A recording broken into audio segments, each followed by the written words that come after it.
I'm going to officially start the last meeting of the Youth Commission today. Please all rise and face the flag. Please feel that when we say the pledge, feel it in your heart. Today is a special day for all of us. I pledge allegiance to the flag of the United States of America and to the republic for which it stands, one nation, under God, indivisible, with liberty and justice for all. Thank you for being here. I know the roads were treacherous yesterday, but thank you for driving and being with us today. Again, today is the last of the 2021 meeting of the Youth Commission. But we will see you again, I promise, next year. So let's start in today's agenda by introduction. We're going to do the introduction of the commission first and Youth family next. Let's start from my right. I'm Rhonda Menlove, and I represent Region 1. Natalie Gochner, I represent Region 2, Salt Lake, Tooele, and Summit County. It's great to be with you this morning. Donna Law, the Commissioner at Large, and my home is in Cedar State. Jim Evans, I represent Region 3, and I want to point out to Natalie that take a picture because of your team going to the Rose Bowl and Christmas. I have bread on today, very rarely.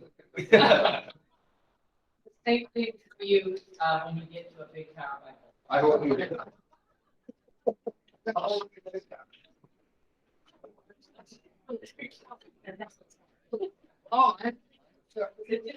It's fun. It's coming. Commissioner Kevin Van Tassel, I'm a commissioner at large. I live in Berlin, Utah. My name is Nagi Zanadi, chiming in from St. George, Utah. Sunny, warm St. George. We will not excuse Commissioner Kramer, who had a personal commitment this morning, but he sends his love to all of you. Carlos, you may kindly, please. Thank you, Mr. Chairman. Carlos Buceras, Executive Director, Utah Department of Transportation. You want to go ahead? Heather Marshall, Commission Assistant. So, guys, let's start with Monty and do the back and forth, okay? Monty, come on. Okay. Monty Aldridge, Region 4, Deputy Director. UDOT. Just use Project Development Director. Robert Stewart, UDOT Region 2 Director. Andrea Olson, UDOT Planning Director. And UIT Program Development Director. Linda Hall, Legislative Director. Dorothy Peterson, Operations Director. Hi. I have no financial programming. Bob Kelly, STIP Coordinator. Rick Morris, Region 4 Director. Ron White, Region 1 Director. Brett Slider, Region 1 Program Manager. Sharon Hilliard, Finance Director. Nate Elder, Policy Deputy Director. Shane Young, Internal Audit. Carmen Swanwick, Director of Construction. Diane. Diane McGuire, on my way up.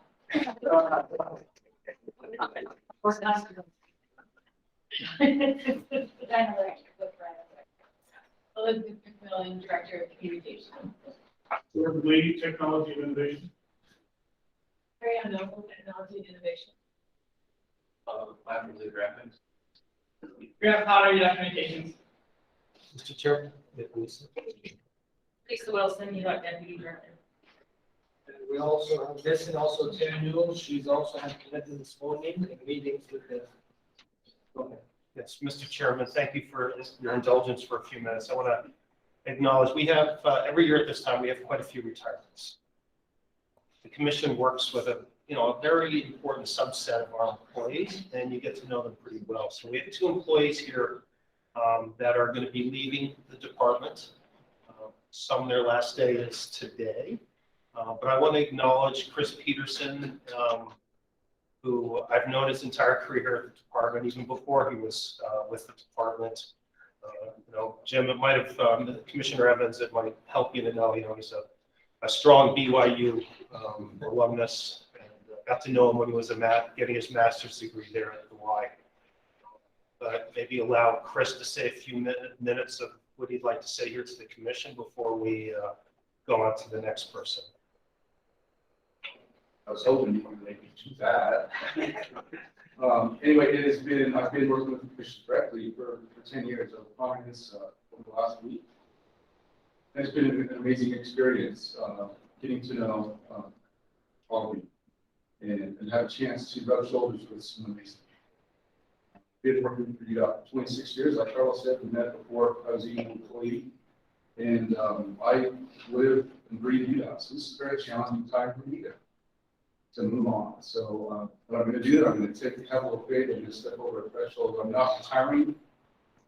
Although I had to tell my kids I was retiring, I told a few people the story. I had to tell a few kids that I was retiring, even though I'm going to work on right after the first year. Otherwise, they thought that maybe I did something to make Carlos a little upset.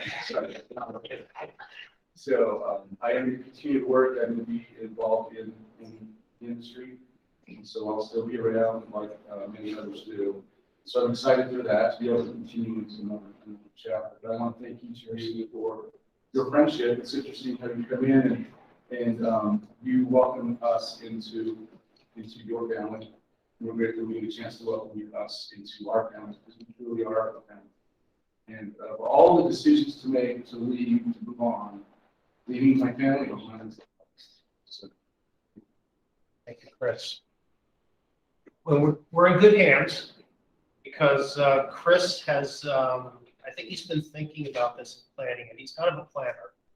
And we have a great person who's taking up his place, Carmen Swanwick. Carmen, just stand up for a minute. The commission knows Carmen. She's worked with you before, and she's worked in various roles in the department. And we're very happy to have Carmen take on this role.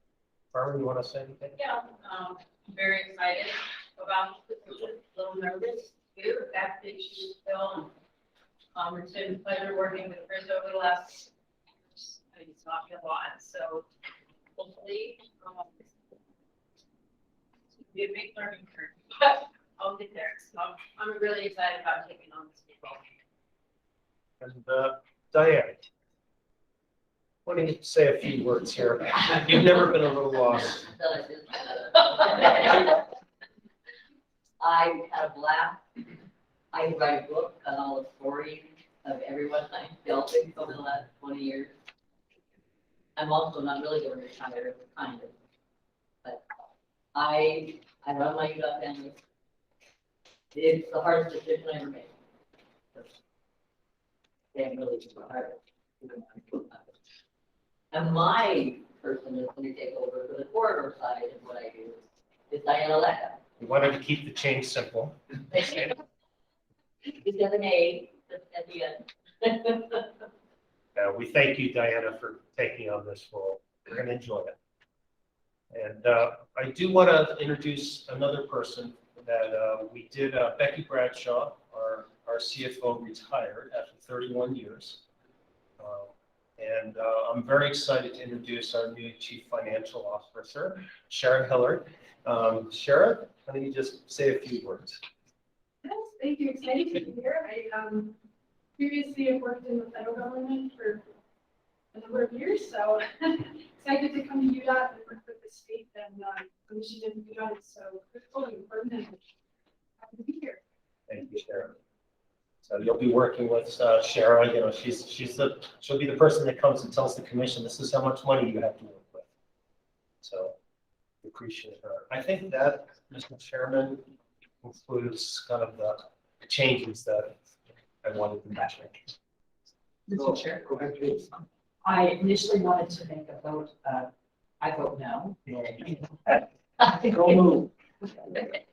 But I'm so grateful for the new people that in each of these roles, and just want to express appreciation for the willingness to accept these responsibilities and work with us. Because we can be easy and we cannot be easy, so just want to express that gratitude. Thank you. Well, for the rest of you, the quota is done for this year and the next year, so no more retirement. We're gonna miss you, Chris, Don, Diane, and everybody else that retiring. I know that you know what's coming, but you've been a great asset for all of us. And you're a great mentor for all the commission. When we had the opportunity to come and ask questions to every one of them, it's been a great education.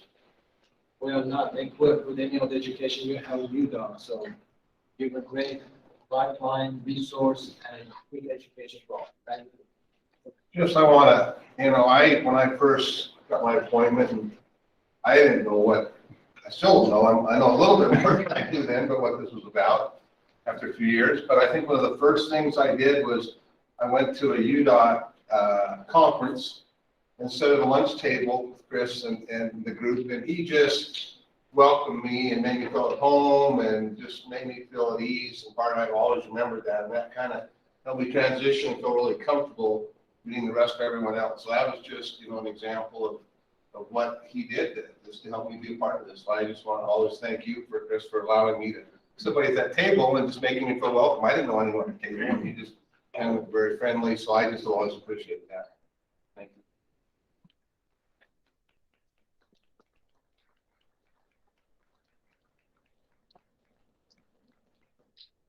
Now they're completely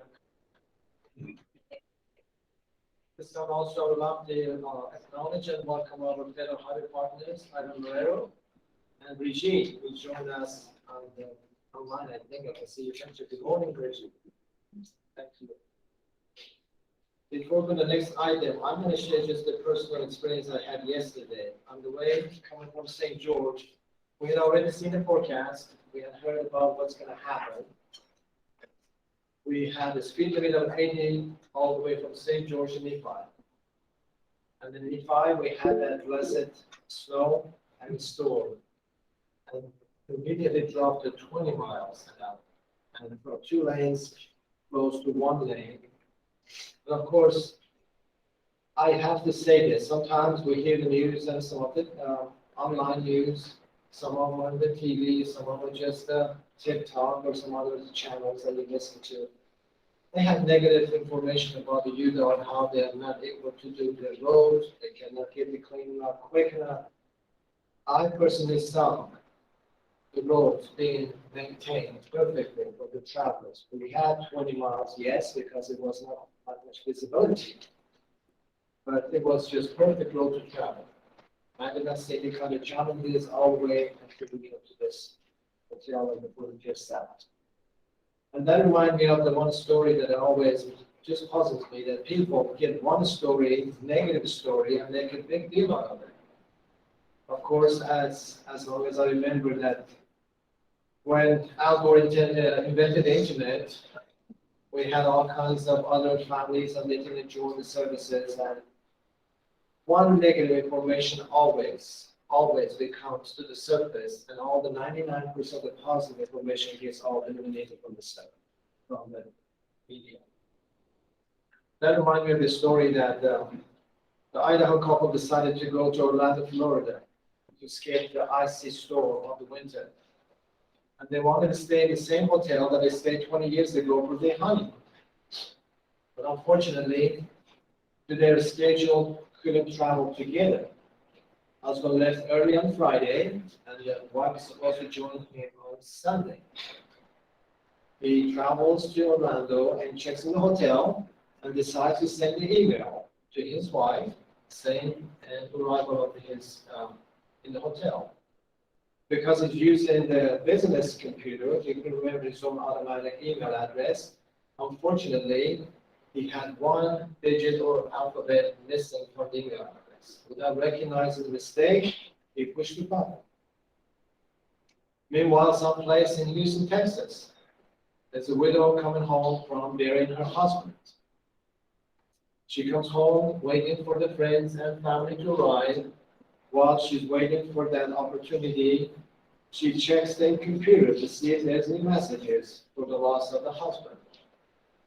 When she reads the message, the first line of the message on the computer screen, she screams and faints, falls on the floor.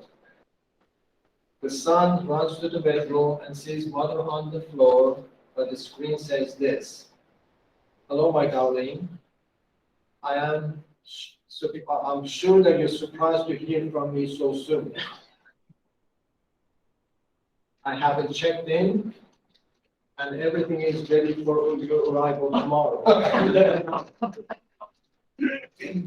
hope your travel journey is as uneventful as mine was.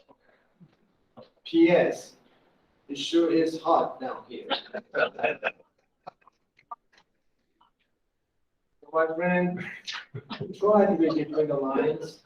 don't disclose one negative information to the media to tell you UDOT does not do the work that it's supposed to do.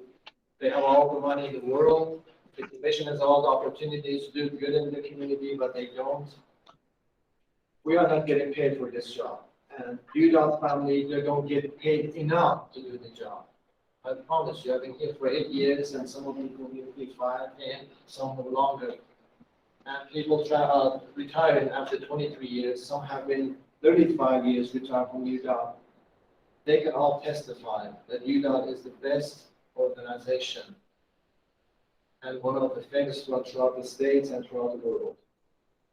In my first meeting that we had, the one on-site bridge installation, I noticed that 28 different representations from different countries and states here to learn from UDOT how to do the job. So friends, for the Christmas season, I would like to introduce to you UDOT's goodness, kindness, honest, decent job they do. Every one of them in each department. I have visited different sheds, different maintenance departments, different regions, talked to every one of them. They're not doing the job just because it's been assigned to them. They're doing it because they love it. They're saving lives throughout the state. They're not just punching the card 9 to 5. Some of them, God can testify that they're there sometimes beyond the allotted time. Some travel the roads to make sure the roads are checked out before snow comes. Some of them check after the snow has come to make sure things are all still good in good condition. Our testimony collectively individual from the commission that we love them, every one of them. Thank you for doing such a wonderful job. Thank you, and thank you families and sharing you guys with us and the girls. You're the best of the best. I wish you the best of the Christmas wishes to you and your family. And this is our goal that it's going to be an even better 2022. Thank you. With that, let's start with our federal highway department. First, please. Okay.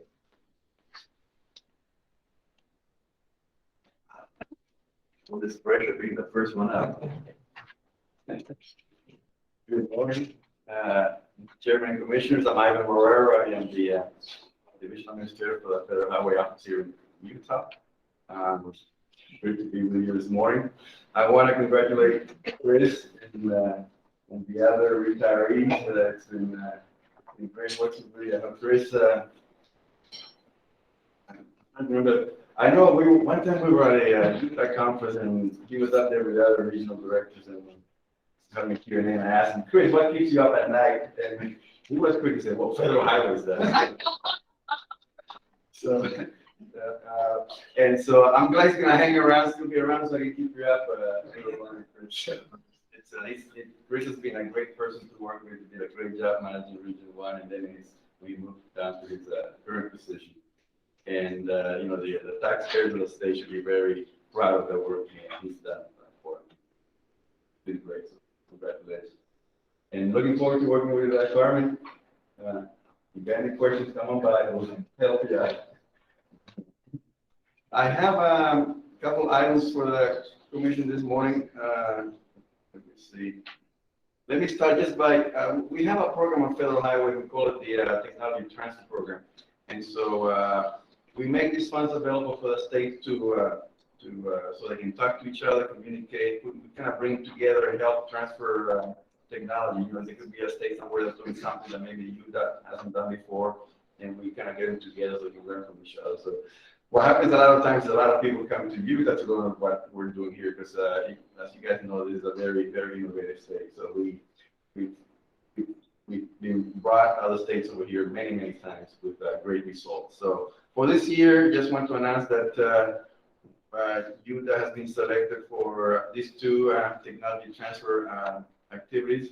One of them is a Interchange, and basically it's going to be, we have a lot of new performance measures that have come into play. So we're going to get several states getting together and talk about how they've been addressing and handling the performance measures, and so they can learn from each other.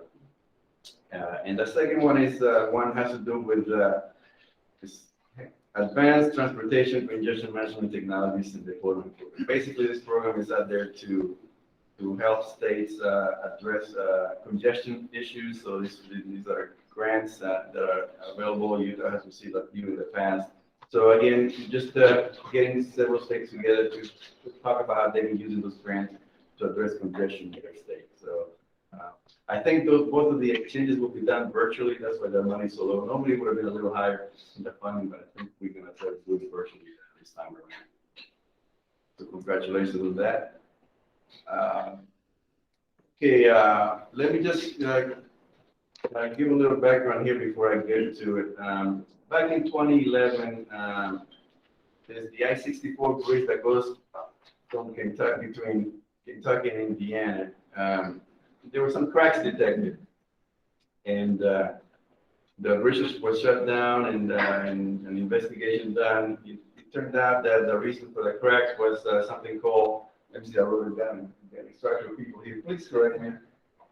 Hydrogen assisted cracking. So apparently, when you're welding the steel members for a structure, if you don't do a good job controlling the amount of hydrogen that gets into the weld, it creates little stress areas that eventually will form into cracks. So this phenomenon was detected back in 2011, and at the time, Federal Highways came out with a advisory for the states and how making them aware and recommending steps that they follow.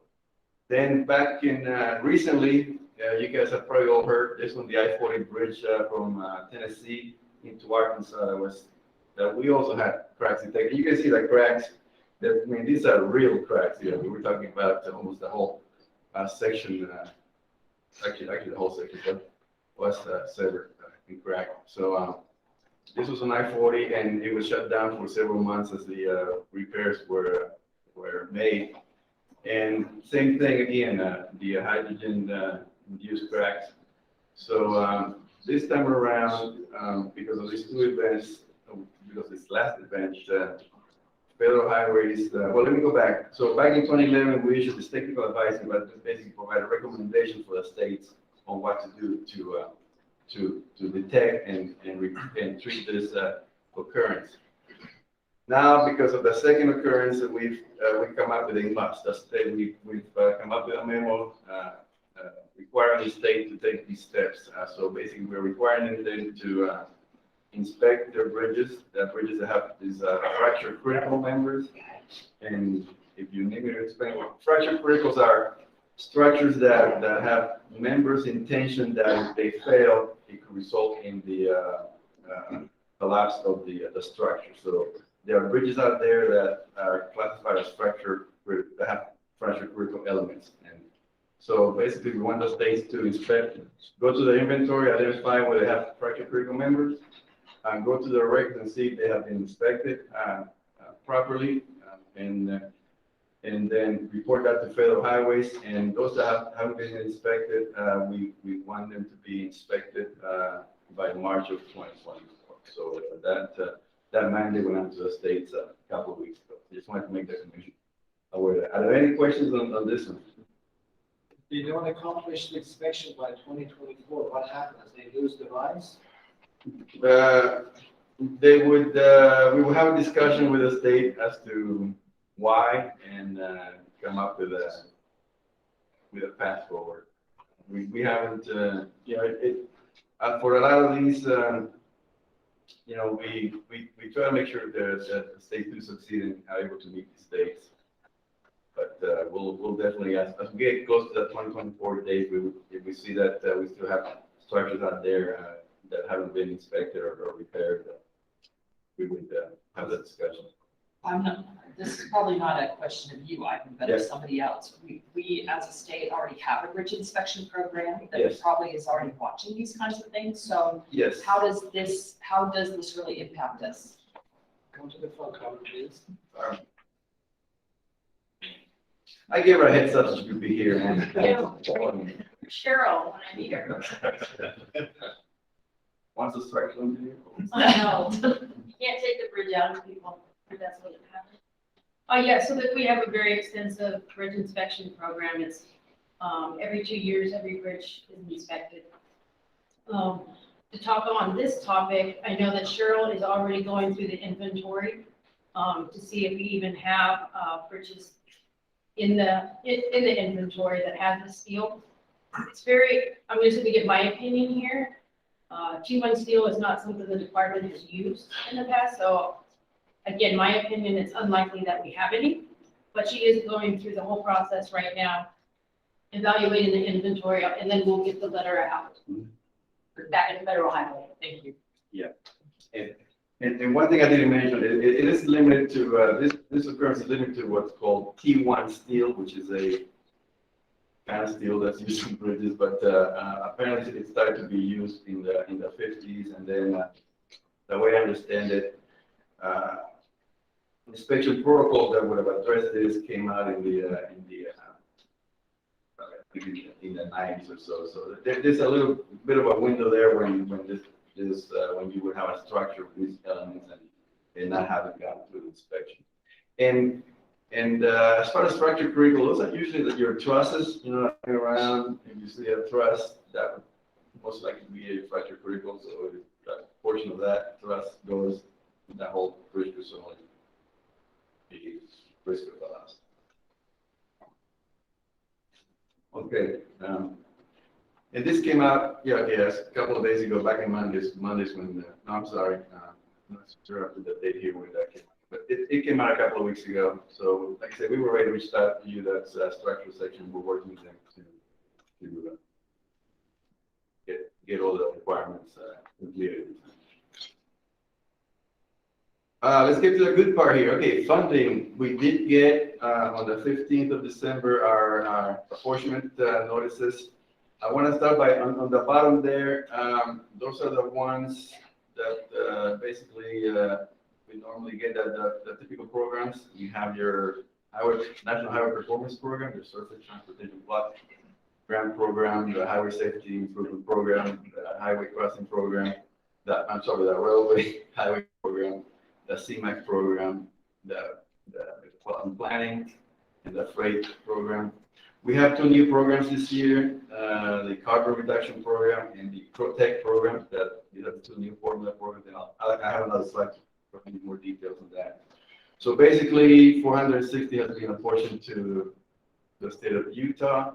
The only bad news is that we're still under a continuing resolution. So basically, Congress has issued appropriations until appropriations until the 18th of February. So we can only issue obligation limitations until that date. So $126 million what has been is the obligation limitation that has been granted to Utah at this moment because of the continuing resolution. Let me see. Let me just these two new programs, just so you understand what they're. So we have two new programs under the new infrastructure, the IIJA bill, or we're calling it the Bill by Bipartisan Infrastructure Law. That's the term that Federal Highways is for it. It's got many different names. So under the carbon reduction program, this is money available by formula to the states to use for different systems that reduce carbon emissions, so they can be used for electric charging stations, public transportation, bus rapid transit, biking and walking infrastructure, intelligent transportation systems, congestion pricing, port electrification, and diesel engine retrofit. So 65% of that money will be sub-allocated to by population. So and there's a requirement that states develop a emission carbon reduction strategy. So that one, I believe, was about 10 million or 11 million on the carbon reduction program. And then the second new program that we apportioned is the Protect, promoting resilient operations in transformative, efficient, and cost-saving transportation grant program. There's a mouthful right there.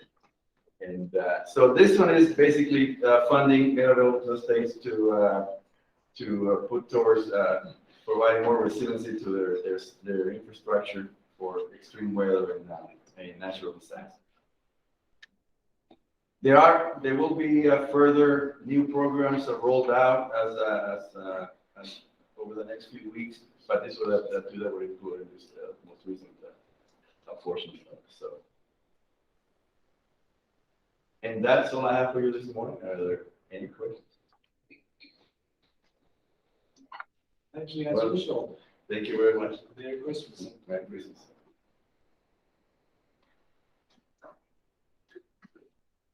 Next item on the agenda is UDOT School Board and Chris Peterson.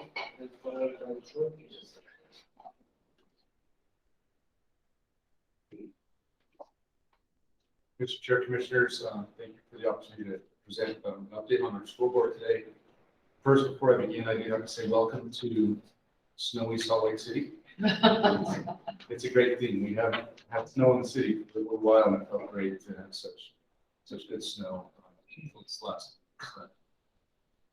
Navigating from our homepage, from our strategic direction page, we'll go to the project delivery dashboard. It does take a moment to load. We'll do that. The dashboard looks really good this month. I'm excited. We have 3 projects that are late, as you'll notice that. 45 projects, though, we're getting ready to advertise over the next 60 days. We have worked with our contracting industry to not bid or ask for them to bid any projects during the holiday period, say for the next 2 weeks. Just like the rest of us, they would prefer to have their estimators not have to work on the holidays. So you'll see when I show you the chart, there's just a little reduction in the number of projects that we're advertising in December, and we try to do that with the industry to make sure that we're working with partners so that we can get the best bids that we can. So we have over 722 projects that the commission has authorized. We're working on those and working on this diligently, and I'll talk about it here. Few of the good things that we can see as I get into some of the rest of the dashboard.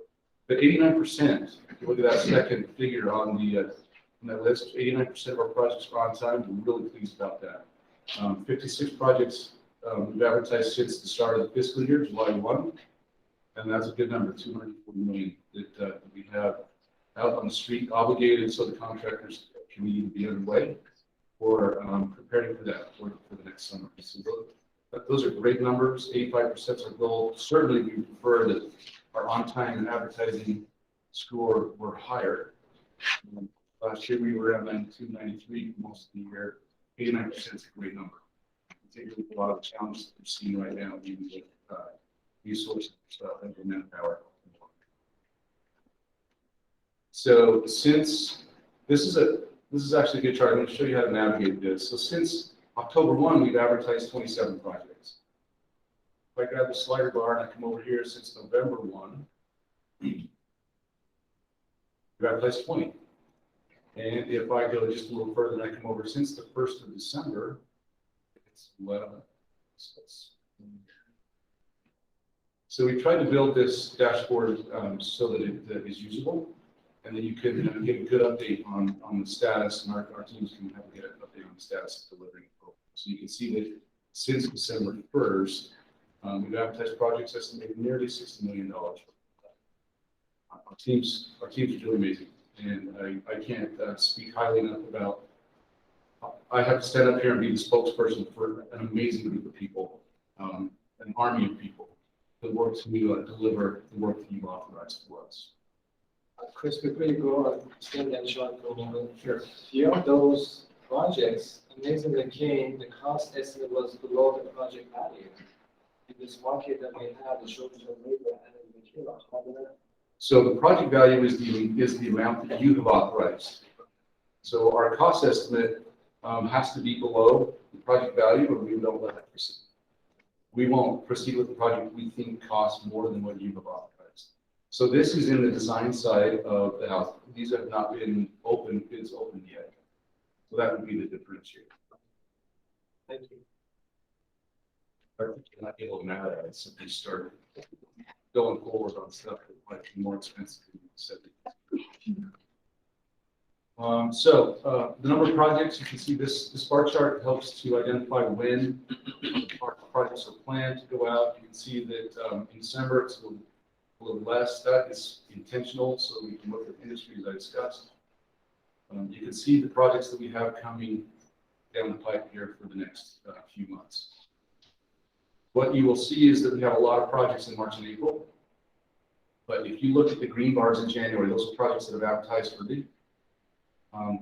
We expect that we will be advertising many of the March and April projects just a little ahead of schedule too. And I think that's, not only do we only have 3 projects right now that are late, we have many projects that are ahead of schedule. And our dashboards don't show what a percentage ahead of schedule is. But when you look at this chart, you can see that our team's doing great. I do get calls from contractors occasionally saying, when are you going to put out more? When are you going to put out more? And I say, it's coming, don't worry. It's not a tidal wave, it's a consistent, steady flow. So that we can get the work out to the contractors. Because they likewise want to make sure that they know what they're doing for the next. Any questions on that chart? Any questions? So right now we have 155 projects under construction, totaling just under 2.5 billion, 2.1 change. I give you the exact number, but I'm afraid that Commissioner Kramer might somehow find out that I used an exact number. So we'll round. The dip from 165 to 155 is a good thing. It means that not only, oftentimes we talk about starting projects, but the fact that we wrap up our projects and do so timely is also a good sign of good project management and stewardship. We don't want our projects to lag on, to draw on. And so our teams right now are closing out projects from previous years and from the summer. So you see that number going down. As we bid new projects and we enter into new contracts, that number goes up. So this number changes. If we were to look at it tomorrow, it's likely to be a different number. Well, maybe on Saturday, how about next Wednesday? It'd be a different number than it is today. Because this takes into account any active project, whether the construction closed. And over the course of the next summer, you see that it just continues to vary. And that's a sign, I believe, of good project management. And the last one I want to show you is our payments to our contractors. You'll notice that this year is not what we were last year. Last year we were finishing up the tech corridor, a large project, and had some major expenditures to get that project closed out. This year, though, we've been very consistent, nearly $100 million each month to our contractors, approximately $3 million a day to them. So that has been a pretty good and consistent summer. I know that the contractors have been very pleased with the warm weather this fall. Many have made comments. I've asked them if they're going to give us days back since they had such a great fall. Nobody did, but we're grateful that they can take advantage of those. They were able to extend their paving and their work windows this year, and they've been. So, any questions that you might have for the project going update today? Thank you.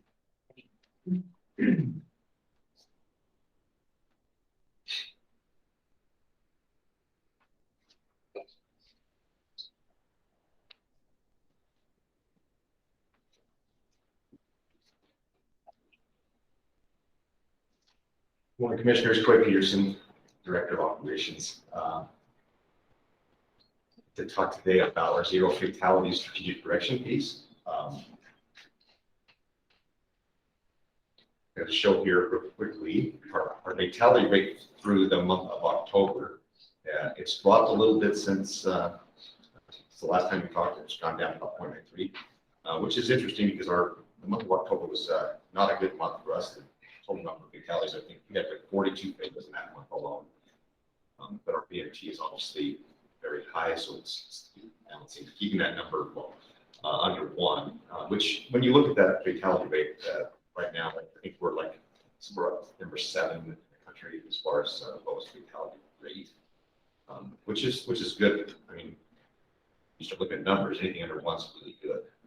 But the actual number of fatalities that we're seeing is something we need to start looking at.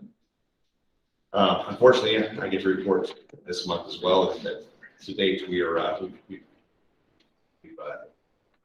eclipsed and surpassed the number 300 fatalities for the year. We're currently at 301. Last time that we reached that milestone of 300 was back in 2003. I believe that we ended that year at 300 fatalities. So not something we're trying to surpass. Hopefully that'll level off throughout rest of the year, we don't have any more luxury storage. As you look at the graph, you can see the last 2 years, we had last year 276. So we're a few more, 25 more to date, more than last year, which was start roughly there. Suspected and serious traffic injuries. We're trending higher than target for reduction. Again, if you remember right, our reduction target each year is to take the 3 previous years, average them, and reduce that by 2.5%. Last 2 years, we both exceeded that, which is another statistic that's going in the wrong direction. This next one here on traffic crashes, this is an interesting graph. I've reported on this before, but I was looking at it this last one. I was like, it's interesting when you look at the 2 previous graphs, we've gone extremely high in the number of fatalities and serious suspected injuries, and yet our total number of crashes is surprisingly lower overall. I mean, even back in 2019, we were exceeding 60,000 actual crashes. I think currently we're at 50,000 roughly. So, yeah, just a reminder. I mean, looking at our number of overall crashes, we're at about 2.5% higher than what our target was. Our fatalities and our serious crashes are roughly 22 and 17 respectively higher than what our target is. So that's all I really had for today's. Next month we'll have the roll up of what look like. Hopefully have some trends of what we're seeing throughout the year. And any questions on the fatalities? You know, I don't know if this is a good question or bad question, but I do wonder how some of this breaks down in a regional or county level. Yes. And if there's anything to be learned from that, just for maybe a future update or something. We plan to provide that information here. I like to take that and compile all that in the beginning. Maybe we get a little bit of a delay in getting some of the crash information. Maybe actually something like that. That breakdown, we will show the breakdown from rural versus urban and some of those other statistics. Great. Just That kind of was compile my all question. Thank you. Awesome. Oh, one last thing. Yes. And I always like to end with this as a reminder. We've got the holiday season. As any other day, I want to remind everybody to practice the 5 safe driving behaviors. And those are: wear a seatbelt, drive alert, drive focused, calm, and sober. So with that, hope that everyone has a great holiday season and a safe holiday season. Thank you.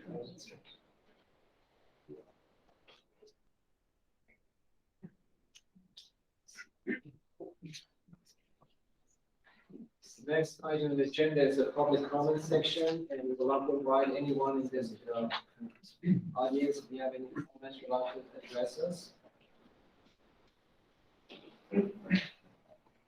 Please introduce yourself and speak to the mic. Morning, members of the commission. My name is Clint Smith. I currently serve on the Harriman City Council out in the southwest corner of the valley here. I'm here today to speak in favor of item number 7 that is on your agenda. This is a piece of property that Harriman City has been working with UDOT on for several years to try and figure out the best way for us to be able to get that piece of property as it becomes vitally important to our economic development plan in that area, especially along that piece of Mountain View corridor, which is the piece that runs between 118th South and 12600 South. The piece of property that in question is currently used by UDOT as a detention basin, and by Harriman City being able to, or at least by us being able to acquire that property, will take over a redesign and maintenance of that detention facility in the long term for that piece of Mountain View corridor. Again, we have other members of our partners from Harriman City that have been working with UDOT as well and with us to help try and secure this piece of property. And I think today the option that you have before you on item number 7, which includes another parcel of land down in Saratoga Springs, that is needed for right of way for Mountain View corridor expansion in that area. This is obviously a win-win scenario for both entities as well as UDOT. And so I would encourage you to support that item today. Thank you very much for your time.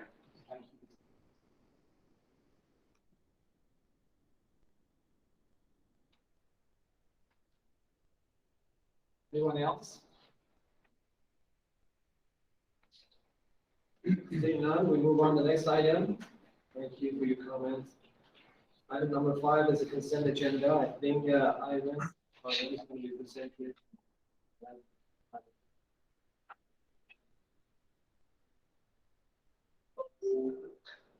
Thank you, Heather. Morning.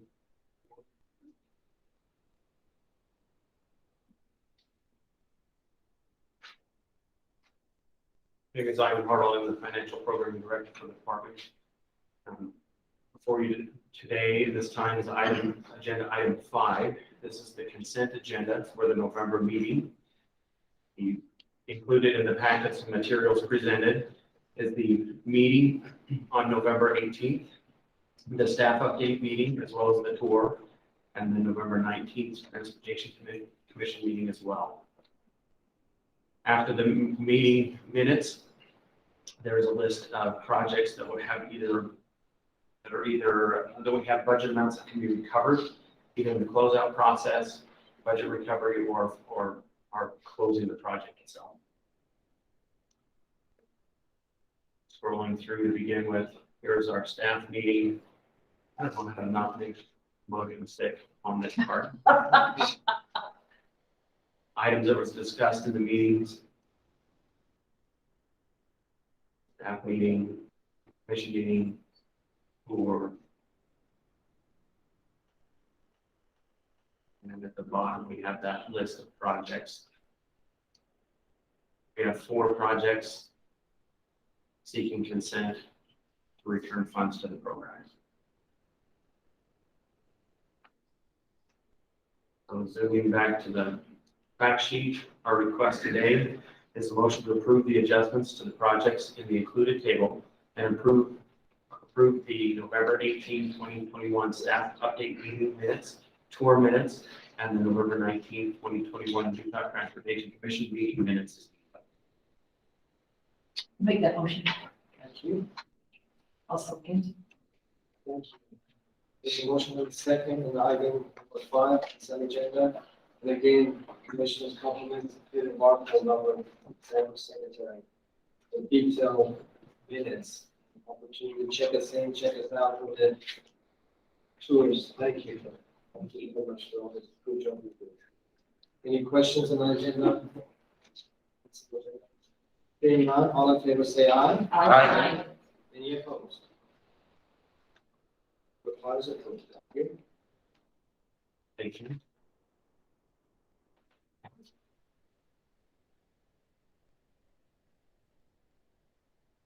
With permission, we'll move to agenda item number 6, beginning with 6A1, I-84 SR66 to Summit County. This is a funding addition request from the High Volume Roads Program, currently funded at $14 million, request to add $1.5 million. This project began construction on April 12th of this year and had a 200-day contract time limit. Due to supply-related delays, item overruns, and unanticipated project items, the project will take more time to complete and increase the cost to the project. These additional funds are needed to cover panel replacement overruns, to accommodate cattle guard replacement, concrete barrier lengths missed during the design, and structural deck repair overruns on 19 decks, and 1-inch HMA road milling and overlays on the existing decks to prevent blowouts this winter. It is here on our map. 84.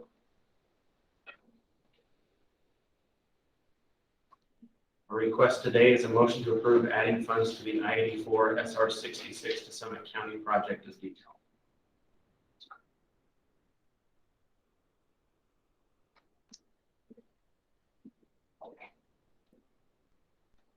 Mr. Chair, I'll make that motion. Thank you. I'll second. Thank you. There's a motion and a second. 6A-1. Excuse me, any further questions, concerns? Seeing none, all in favor say aye. Aye. Any opposed? Item 6A-1 is approved. Thank you. Thank you. 6A2, SR 67, it's the I-215 to 500 South on Legacy Highway. It's a new project from the High Volume Roads Program. Request of $9.5 million to fund this project. This project scope is to remove the top 1 inch of the bonded wearing course and ½ inch of the hot mix asphalt and replace with 1.5 inches of the stone mix asphalt. This pavement section on this pavement is on the pavement preservation cycle. However, it is experiencing rutting and pavement deterioration faster than was anticipated. The region has funding available in the program and would like to accelerate this project rather than taking it through the programming workshop in 2020. Located here on a map, Legacy.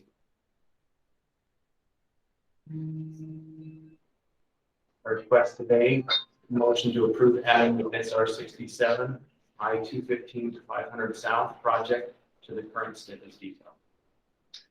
Before we get the motion, would you please get someone to explain the commission, educate the commission about HMA, SMA, and BWC? I have nothing to phone a friend.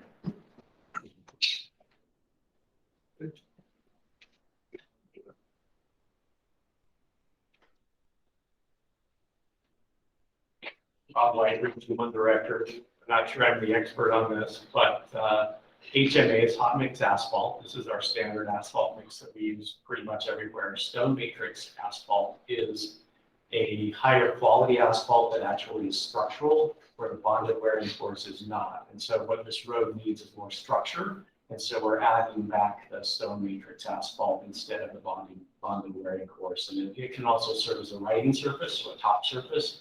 And so that's the difference between what's there now with the bonded wearing. What we're putting in is the SMA or the stone matrix asphalt. And so we're adding some structure to that roadway, which will help us with our running. This earlier than expected wear, does that have anything to do with the change of speed limit and those changes? Was about a year ago that It's been a couple of years the ago. legacy highway restrictions changed? This section of when it was constructed was a little bit narrower section or a little bit thinner section than the section to the north. And so it's experiencing some early signs of rutting. And if you drive out there, you'll notice that. And like Ivan said, this was on the plan already. We planned on doing this. We're just moving it ahead just a little bit to address those particular concerns. Sure. Is it a lot more expensive when you go to the structural versus the other, double, half? It's not double. I don't have good numbers. Well, I'm just trying to get ideas. But it's probably 10 to 20% more. So the difference between the HMA and SMA, is that geography or the geology of the location is the one that's going to dictate which method to use? It's just what the need is for the particular roadway. SMA is a beefier, and it has stone to stone contact, and so it has more strength than a typical HMA would have. And the BWC? Bonded wearing course is a riding surface that we put on the top to seal it up to prevent water from going down into the road. And it helps preserve. It's more of a preservation treatment than it is structural. There's been enough education of the commission? Yeah. Thank you. Thank you. Really like having some friends. Okay. We have a motion and we have a second on the motion.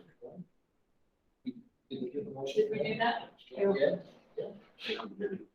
If not, I'm gonna ask for a motion on the number to just make sure it's recorded. So there's a motion. Second. Second on the motion. So all in favor, say aye. Aye. Any opposed? Item 6A-2 is approved. Thank you. 6A3 is also a new project from the High Volume Roads Program, US 89 mileposts 397 to 398. This section of US 89 was was to be rehabilitated as part of the US 89 Farmington to I-84 Progressive Design Build project. Due to budget constraints on that project, this section was removed from that project scope. This project will perform a pavement preservation treatment for the section. The scope of this project is to remove 2.5 inches of the hot mix asphalt and replace it with 2 inches of HMA and 1 inch of the bonded wear.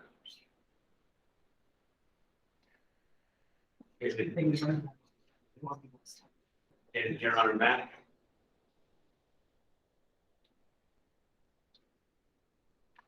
Our request today is a motion to approve adding the US 89 milepost 397.11 to milepost 398.11 to the current STIP as detailed.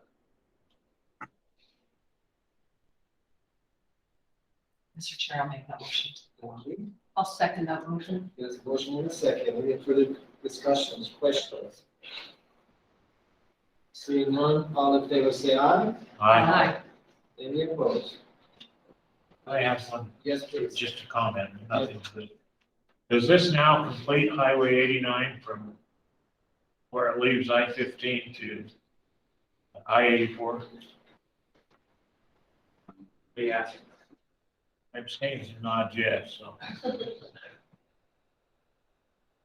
answer was yes. We need to hear that. Yes, please. When Rob sat down, he said, you're up next. So I'm going to say I'm the program manager. It almost does. So this project that you're looking at right here is from I-15 and where the project starts on the south end of the US 89 project. It does not complete. There's probably a little pavement that needs to be done coming from 650 coming down the hill to I-84. So there's a section there that of the 89 section to this area that is not. Thank you.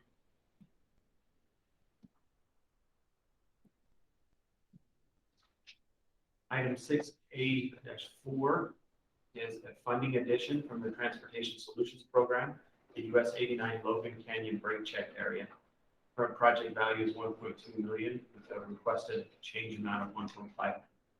The scope of this project is to improve the safety of this steep grade by providing a safe area for trucks to check their brakes before proceeding down the canyon.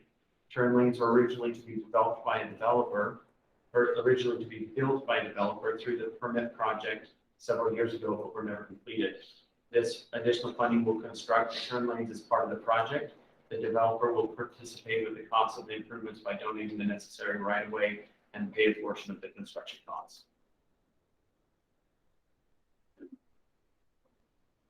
Shown here on our map.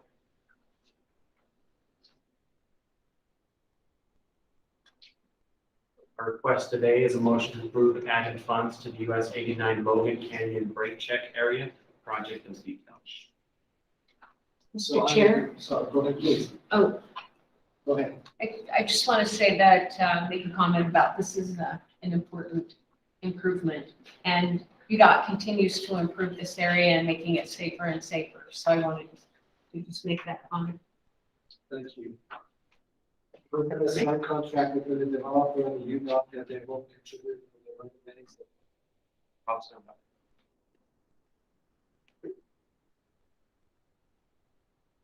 We do not have Rob White, Regional Director again.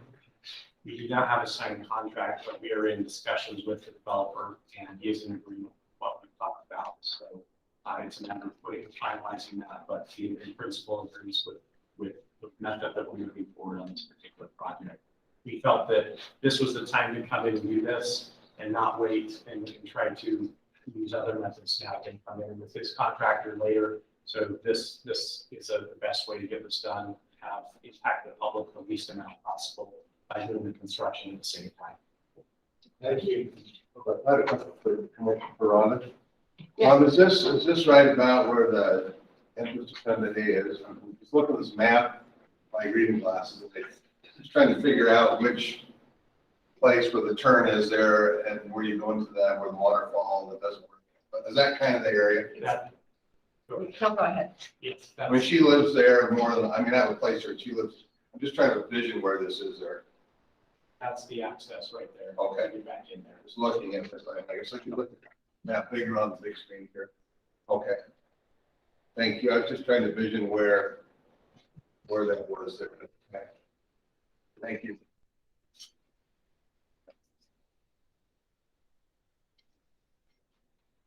Mr. Chair, I'll make a motion. Thank you. I'll second. There's a motion and a second. Any discussion, comments, questions? Seeing none, all in favor, say aye. Aye. Any opposed? 6A-4 is approved. It's A5, this US 89 SR 126 to Perry. It's a funding addition and scope change to our pavement reconstruction and transportation solutions program.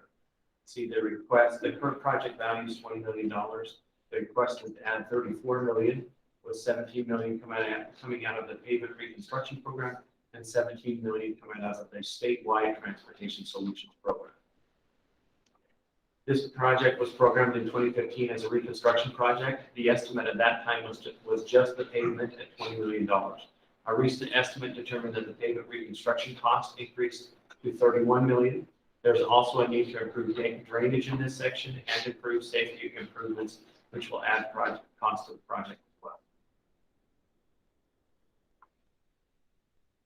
So here on our map through Willard.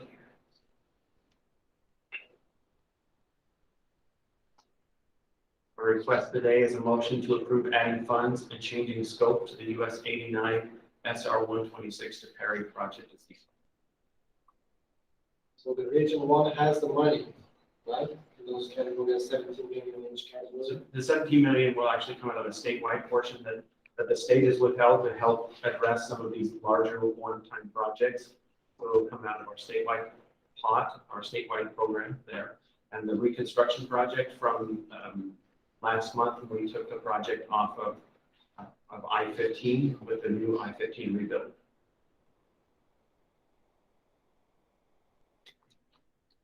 I move for approval. Thank you. I'll second. There's a motion on the second. Any more questions? Comment? All in favor, say aye. Aye. Any opposed? Item 6A-5 is approved. Item 6A6, thanks, Rob, is the Orem 800 North Trail. It is a scope change and funding addition. Currently funded at $148,000. The request is to add $50,000 or $500,000 of our transportation alternatives and $90,000 of transportation solutions, both Region 3 programs. The Orem 800 North Trail, 600 West to 900 West project was originally funded and scoped to connect two segments of the trail between 600 West and 900 West to the north side of SR 52. This segment will connect Timpanogos Regional Hospital with the rest of the city to the east. During the scoping phase of the project, it was determined that there was a missing segment of sidewalk and a lack of connectivity to Orem Junior High directly to the south of SR 52. While estimating the cost to install the sidewalk to the south, a project safety analysis was created and determined that a $90,000 modification to the 800 West SR 52 intersection could be used to install a signal and improve pedestrian safety at that location. Stated here on our map, the two sidewalk connections.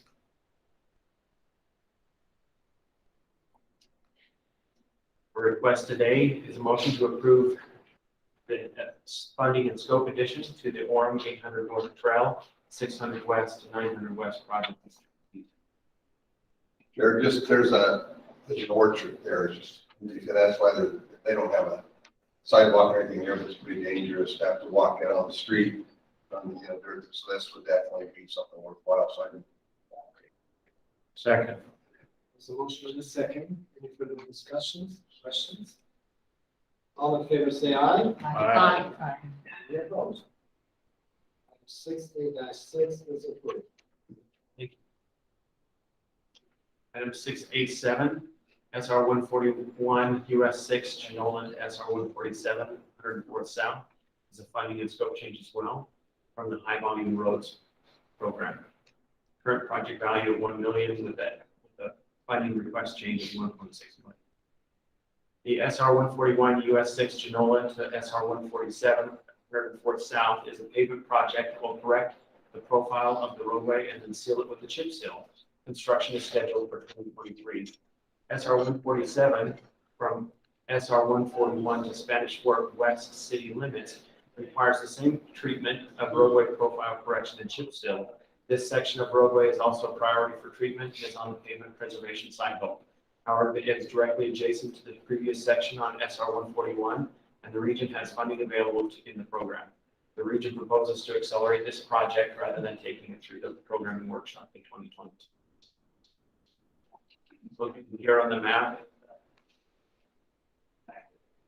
the original section, pavement project, and the new project basically begin and end at this point.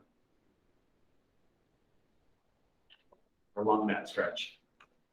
Our request today is a motion to approve to add scope and funding to the SR 141 US 6 Genola to SR 147 104th South project in detail.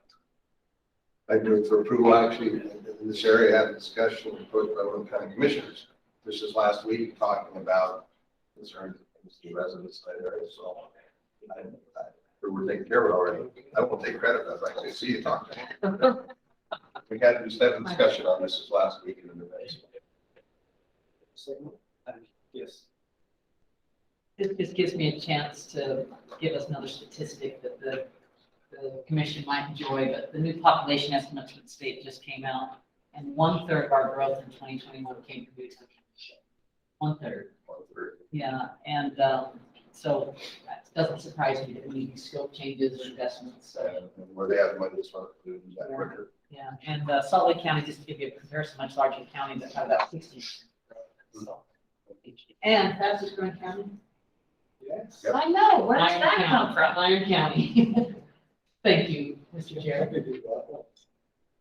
So we need a second on the motion. I'll do that, yeah, with my comment. I thought we were in discussion, but. Thank you for that. Any other further comments, questions, discussions? Seeing none, all in favor say aye. Aye. Any opposed? Item 6A-7 is approved. Thank you. 688 is US 89 Warren and Pleasant Grove pavement preservation project. That is a new project from the High Volume Road program as well. It's a $4.9 million project. The US 89 Orem and Pleasant Grove pavement preservation project will prolong the life of the pavement in Orem and Pleasant Grove for approximately 8 to 10 years. The scope is to mill a 1.5 inch of pavement and resurface US 89 with the stone mixed asphalt from 100 north to 800 north. The section from 2000 north in Orem to 220 south in Pleasant Grove, US 89 will receive the OGSC, or the Open Graded Surface Course. This pavement section is on the pavement preservation cycle. It originally had a forecasted completion year of 2028. A recent update to the pavement condition database and analysis shows the pavement deterioration faster than anticipated. The new forecast year is 2023.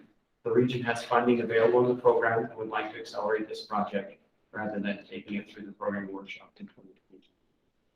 We toured this, didn't we? We were just to the north part. I think that we were On the Region 3 tour. When we were in bid. When we was down at Rob Clayton is. He's online. Yeah, if I understood the question, it was whether or not we toured this section. We drove portions of this, but we didn't highlight this issue. well, with all everything that's going on down there and all the growth that we're hearing about, this is probably a good thing I'd move that we approve. I'll second. Can I ask a question? Please. It's the same road, two different types of product. Help me understand. Okay. We'll phone a friend. This time I'll look upwards at the speaker. Yeah, I'll make pretend I'm a pavement expert. Imagine a series of improvements that happen to the pavement over its lifetime. Each time you upgrade the pavement, you improve its condition, and it begins to deteriorate again. And depending on where you are on that life cycle curve, it will suggest that a different appropriate treatment is needed. The other possibility is, and I don't have this history on hand, but it depends on the age of those pavements. And just because they're in close proximity doesn't mean that they're the same age. But I don't know that for a fact, but I suspect that plays into it as well. Thank you. Yeah, that helps. Thank you. Well, you better get a jacket, you're gonna catch cold. So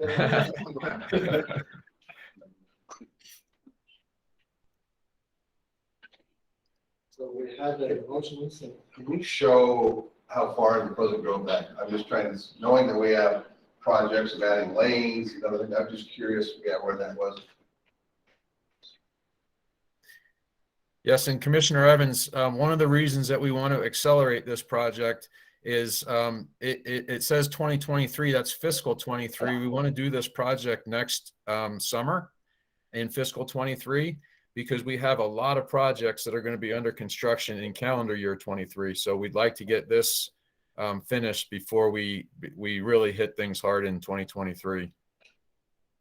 No, makes sense. I just the other day again, rode on that section between Pleasant Grove and American Fork, was scheduled to be widened, and as we said bumper to bumper because the freeway was shut down, and looked at it a few different times recently, and I'm glad that's on the projection to add those lanes between Pleasant Grove and American Fork Road, because it's just, there really is nowhere to go when that freeway gets shut down.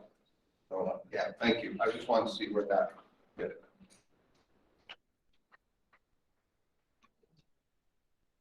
any other questions, comments?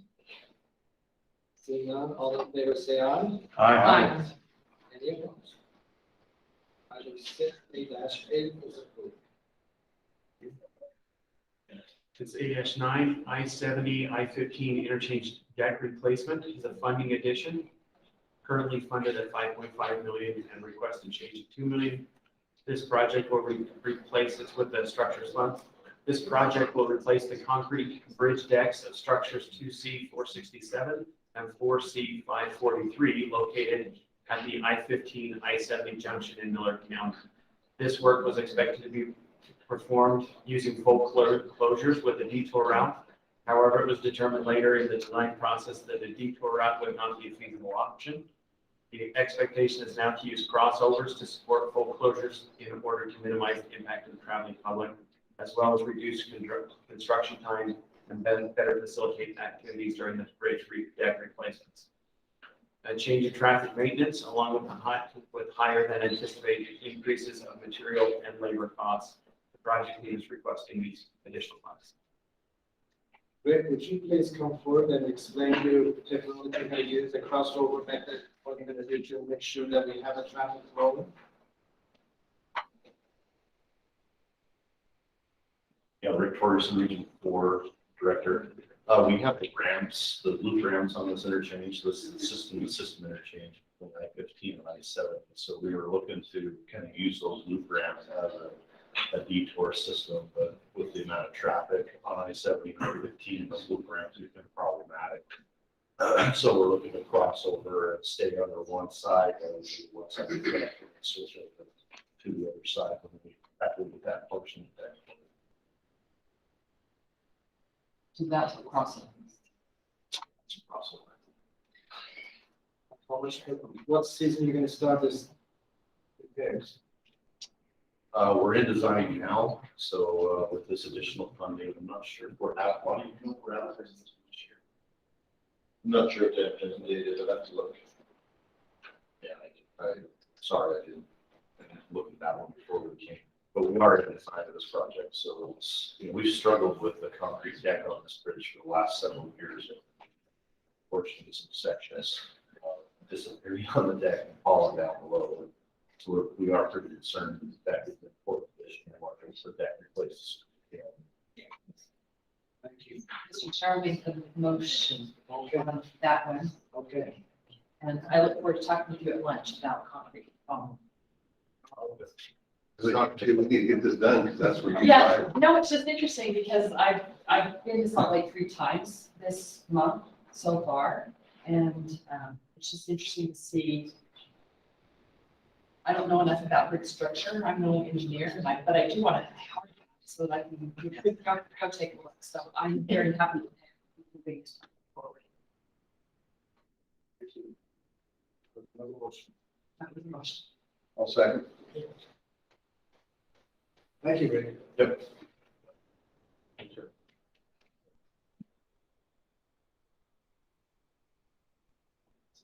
Motion on the second. Any further discussion, questions, comments? Seeing none, all in favor say aye. Aye. Any opposed? Item 6A-9 is approved. 8-10 is the SR 138 Park and Ride in Twilla County. Funding request from the CMAQ funds program. Scope of the SR 138 Park and Ride project is to construct a park and ride along the SR 138 at the east end of town that will include 75 parking stalls. The new facility will encourage transit usage and carpooling between Twilla Valley and Salt Lake Valley.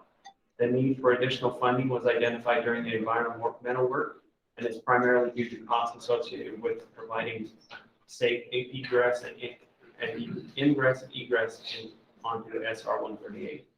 $900,000 will come from the unprogrammed balance of the Twilla Valley RPO CMAQ funds, with Grantsville City providing the required $65,000 match. The additional funds was approved by the Twilla Valley RPO organization on September 13th, 2021.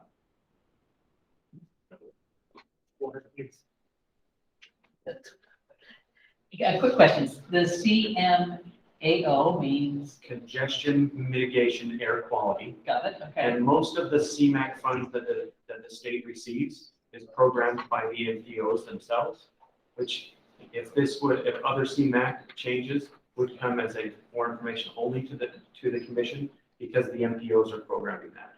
In the rural planning organization, Twilla Valley RPO, they do not have federal authority to program funding, so that's the difference between why an MPO would have been information only and the RPO were requesting a motion. Thank you.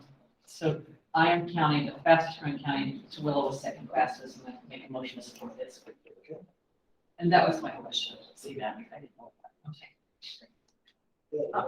Motion. I'll second the motion. There's a second on the motion. Thank you. Any other questions? Comments? Seeing none, all in favor say aye. Aye. Any opposed? Motion 6A-20 is approved. This is approved. Thank you. 6A-11 is a project combination. It's two projects located in Region 3, SR 135 and SR 129, Pleasant Grove Boulevard, US 89, and the Pleasant Grove Interchange Area Capacity Improvements Project. We'll be combining those projects together and be advertising them at the same time. That is for informational. Thank you. Thank you, Ronnie. Merry Christmas. Item number 7, corridor preservation. I think Charles is on vacation and Chris is going to be behind him.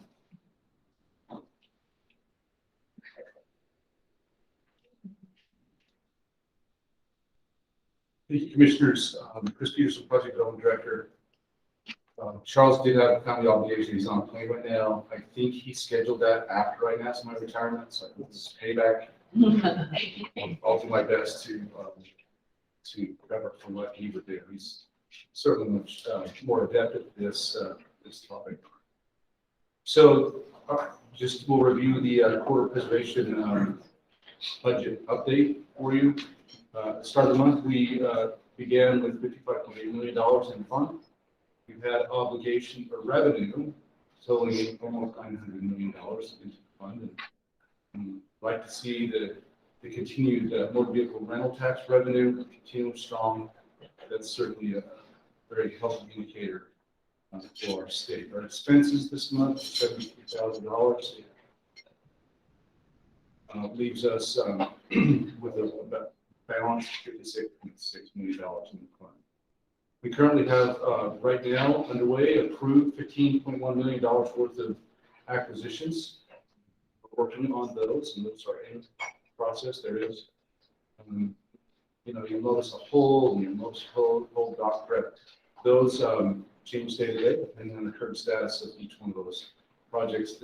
I have been told that likely that top one will come back to you to de-obligate those funds. Work through that, there's been a change in your post there. So we'll see how that goes in the next couple months. But regardless, so we're working on $15 million worth of purchases right now. That, based on that, if those all go through, that will leave us a balance of $41.5 million. Today, we have an item before you totaling $5.6 million. And if approved, that will leave us at the end of the month, $35.9 million. Any questions on that recap? Okay, great. You asked us to present this to you each month. This shows you the trend of income versus expense in the Quarter Preservation Fund. We continue to look strong and healthy. It looks so much better than it did a year ago. Thank you for that. We're all very happy about that. I personally, though, I'm grateful that ground car prices are coming down. That's just my personal.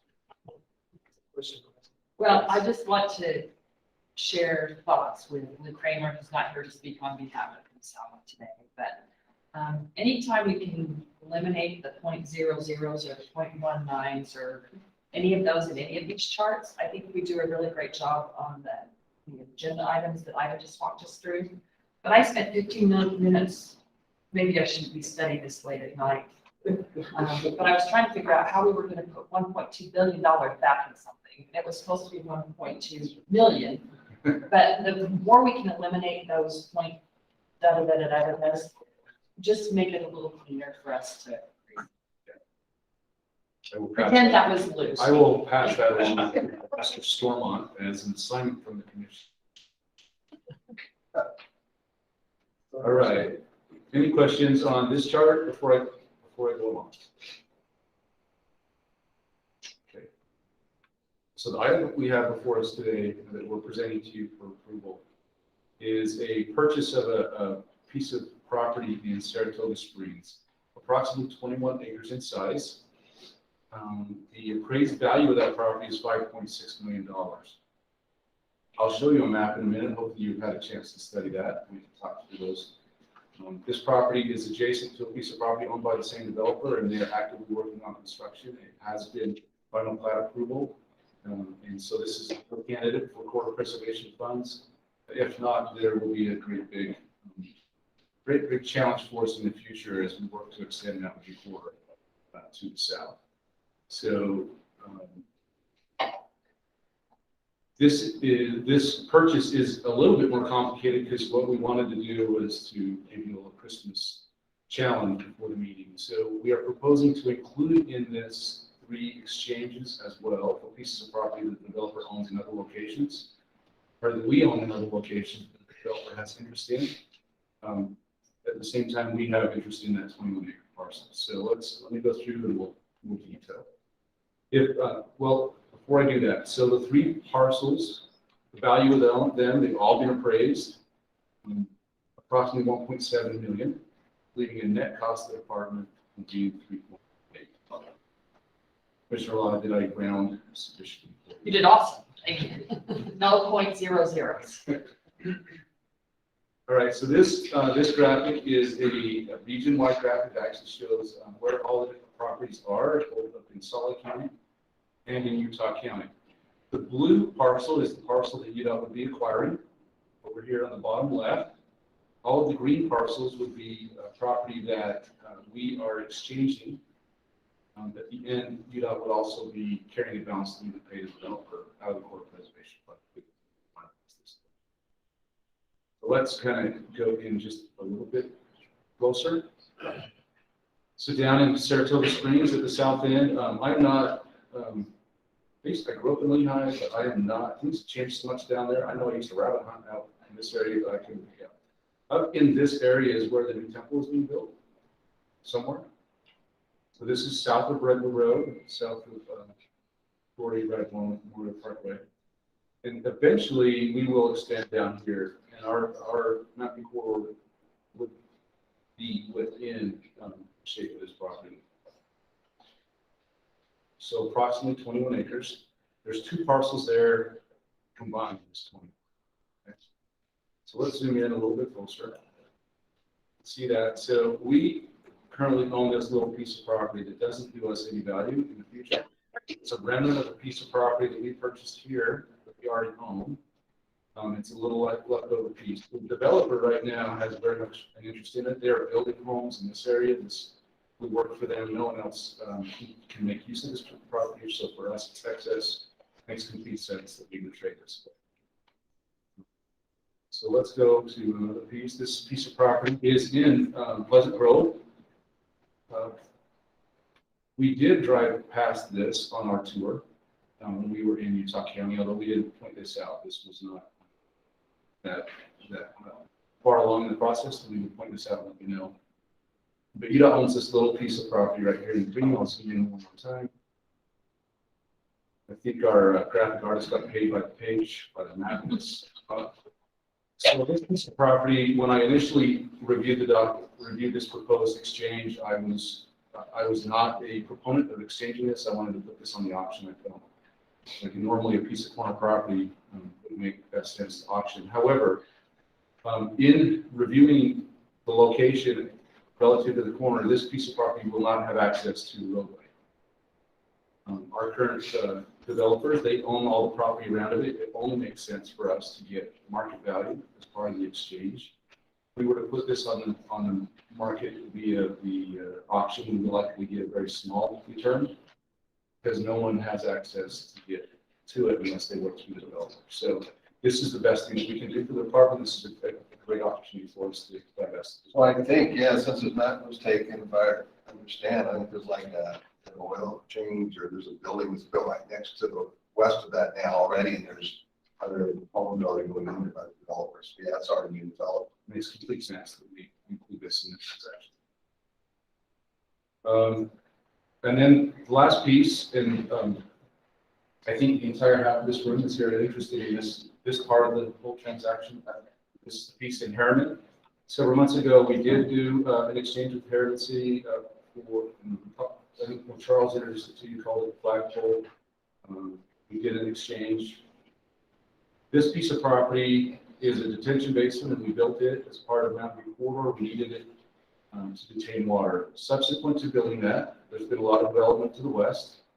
The need is not there any longer, and we've entered into an agreement with Saratoga Springs to take, or sorry, with Harriman City to take care of all of the drainage that is being addressed by this. So they're going to reconfigure and maintain the detention basin, rendering this piece of property obsolete, no longer needed. So it makes sense that we would also include this as part of the share.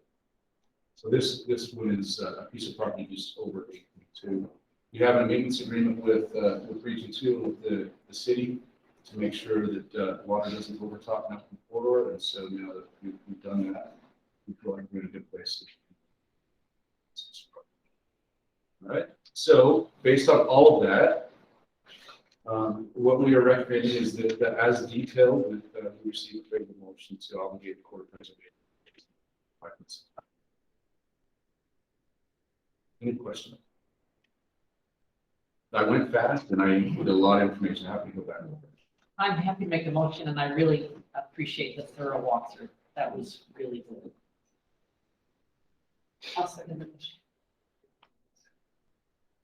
After an explanation, is there any more questions, concerns, and comments? Seeing none. All in favor, say aye. Aye. Any opposed? Thank you. Yes, you did a good job. I don't know. The 20.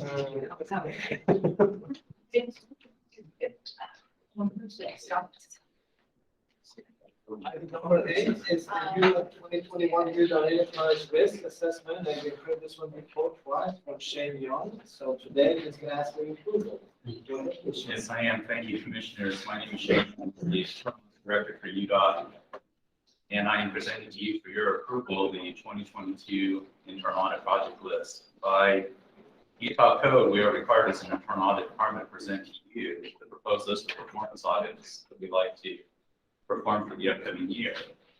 This allows us to do these projects with a higher level of independence and objectivity. These projects were consulted with our executive team through an enterprise risk management process. And we feel that our skills and attributes could help see what potential process improvement opportunities we can find through these projects. I've gone through these with you in length in last commission meeting. There were no changes based on the comments and questions that I received. So I request a motion to approve this project list for the upcoming year so we can continue to serve UDOT.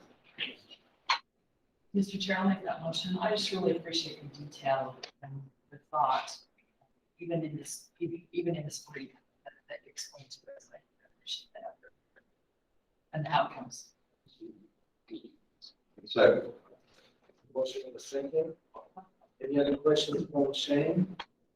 Otherwise, we won't see you until next year.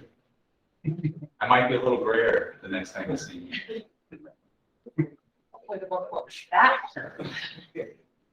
All in favor, say aye. Aye. Any opposed? That's approved. Thank you. Thank you. Okay, that's the end of the agenda for today. Now we have the commission reports. If you've been attending your committees, if you want to go back to the recording, please do so right now. Otherwise, put it this way. I attended by video the scoping meeting we had for some Wasatch County Thursday. Anyway, it was really, for me, it was informative. It was interesting to see all of the growth and the problems that are coming there, more than we have right now. I mean, yeah, there's a lot of expected growth up there. You know, when you start drawing circles, this is going to be 10,000 units, and this is going to be 5,000 units. And you have one access in and out of there. We've got some real planning to do and try to help. The worst of that, in my opinion, this is Kevin. The worst, in my opinion, we're already behind the 8 ball.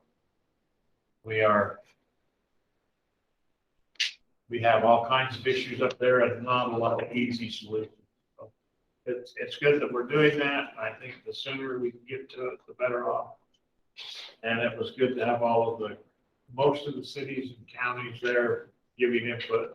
I'm sure that Terry and her group will continue to guide that, but it was a good meeting. Mr. Chair, Patch CMPO has hired a new executive, Jeff Hillard. We're very excited about the leadership that he'll provide to be an opportunity for him, but also all of his expertise will be there about stuff. Looking at the history of various people who've been in that position, and this is a very helpful move on the part of the CMPO. Thank you. I did attend also the CID meeting. We have also changes in the commission and the board members. We have the situation involved. They're going strong with the money they have us. The 6 month project is over with 2022 funding from yesterday. And attended yesterday. People come to the yesterday. To repeat that meeting, which also is quite a bit of challenges. Southern Utah, they're growing infection, the roads that we're running. It's the MPO. Santa Clara City introduced second of the 91, all 191, Chicago, Canada, Broadway, 145 million, and also some extension from Washington, 48. They're going. So they're busy, everybody in every corner of the state is busy. Their job to make sure everybody's safe. That's another point. Commission next meeting will be January 21st, Redford. So mark your calendar. And we will sit and do the discussion on. Others, any other? No, I appreciate the commissioners and the time you give to us. Thank you very much for your time. Carlos questions. Carlos, just as you've been in the meetings with the governor and the legislature, just things coming at us out of the ordinary, the legislature coming up, I think we kind of know what you know. Yes, thank you, Mr. Chairman, if it's okay. Yeah, it's always an interesting time of year. We're trying to anticipate what might come up so that we can be prepared, but the legislative session for us tends to be a whack-a-mole process. Is that okay to say that? Yeah. The governor's budget did come out a couple weeks ago. We had asked for some transfers within the organization. He's given us permission to put that forward to the legislature. So we'll work with the chairs of the IDG committee to see if that's something they would support. He did propose, I think it was 46.2, I'm giving the thumbs up, 46.2 million for more active transportation. If you remember, the commission had the choice to, and you allocated last year, I think $35 million. Governor is very much in support of that. So if this were to go through, it would give the commission some more active transportation projects to pick. So we'll advocate for that. There was some bonding last year that the legislature did for transit. That money was coming through us, and we were going to work with the transit agencies to execute that.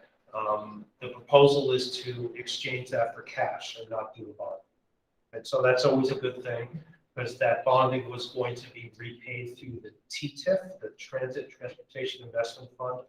And so that will then, I think, well, if that were to go through, that will give the commission that money to be able to allocate to other transit projects.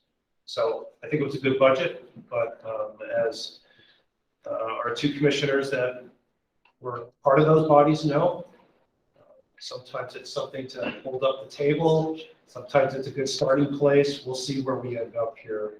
77 days? Yeah.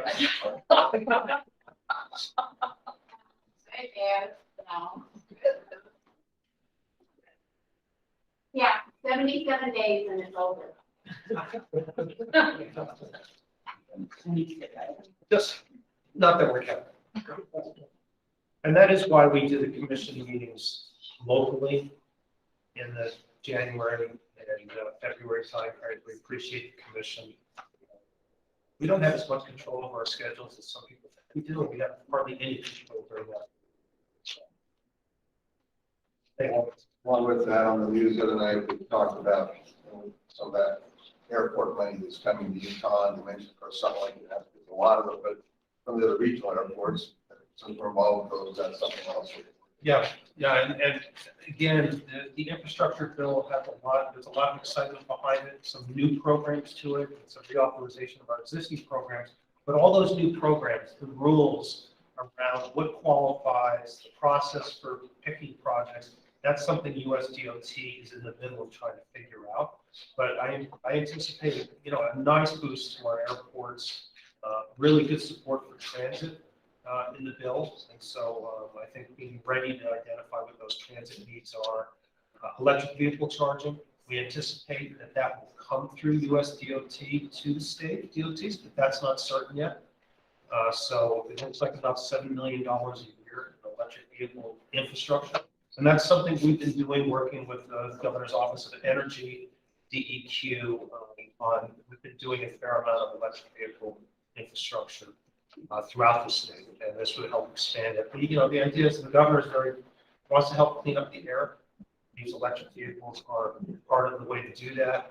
And if you could put infrastructure in place, it will give people the confidence that they can purchase a vehicle and still not have to have a really long extension. So Thank you for the process.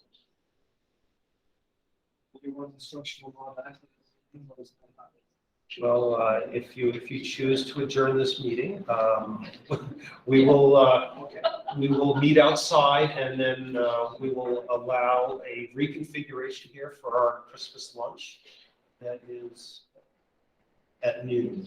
So we can offer, if the commissioners want to hang out and just socialize, or if you want tours of any parts of the facility, if you have interest in that. I know Lisa would love to show off stuff. But we could talk about that once you're right. Well, on back with those of you attending again, thank you. Merry Christmas to you, family, from all of us here. So Again, we shall see you 2021, 22. Stay healthy, stay happy, and come back healthy. Thank you. I will not make a motion to. Some Undebatable. Thank you.